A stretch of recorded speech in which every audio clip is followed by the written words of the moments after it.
Azerbaijan, land of fire. For centuries, natural flames have leapt from burning gas vents throughout this land. Fire is the symbol of the country, and Baku to the east and the shores of the Caspian Sea is the capital. Its heartbeat is the vibrant old city. Scholars believe the earliest written evidence of Baku dates back to the 1st century AD. Sieges and battles have raged around these walls since then. Baku's history reflects the changing cultures and architectural styles here at the crossroads between Asia and Europe. Baku is a very, very interesting city because we call it, Azerbaijani people call it the city of contrasts. Why the city of contrast? Because of these new constructions and old places, Maiden Tower, and then this palace with minaret. And then you can see behind of it these 3 huge constructions, new ones, which are the symbol of modern Baku.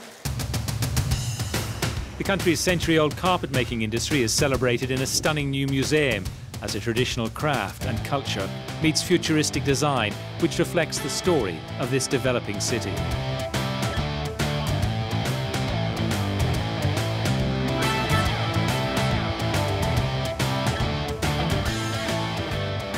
For tourists, it's very interesting.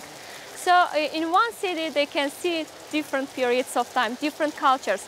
In order to just to observe these cultures, they had to move to Spain, to Arab countries, to some, I don't know, to Central Asia. But in one city, they can see all these cultures, all these architectures.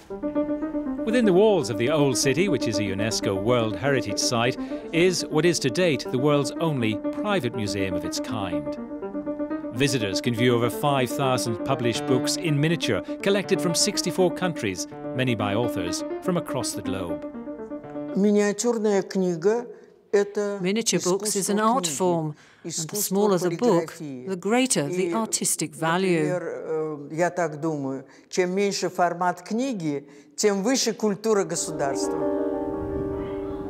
The Old City overlooks the Caspian Sea. All is not well in these waters. The sturgeon fish and country's world-famous wild caviar are under threat. And here on the Kur River, which flows into the Caspian Sea, is one example of how Azerbaijan is preparing to protect its industry of caviar and take it into tomorrow's world with a special and unique ecological farm for sturgeon. It is one of the oldest families of fish in existence. Its caviar eggs, renowned and sought after for centuries at tables across the world. But the clock is ticking. Sturgeon fish is on the verge of extinction.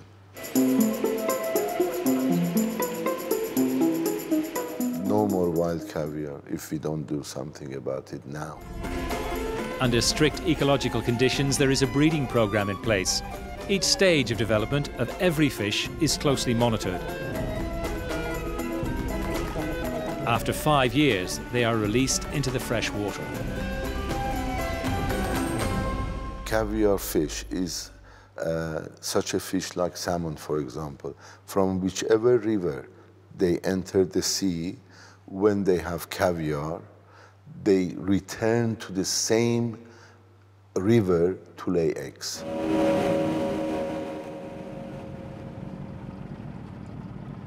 It will be the next generation of fish which are being released into these waters, which it's hoped will return to the same area with their wild caviar. It is a long process. Building a sustainable future for the sturgeon of the Caspian Sea will take years.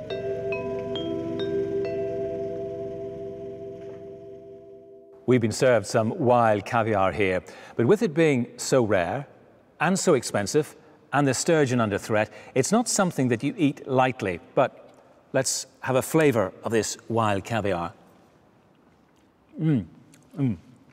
It really is quite an exquisite taste. And it's hoped that taste with this initiative in Baku will now be more readily available to generations in the future in Azerbaijan. Next time from the land of fire, we hear the words and wisdom of a 12th century poet, Nizami from Ganja. That's on the next Azeri Life.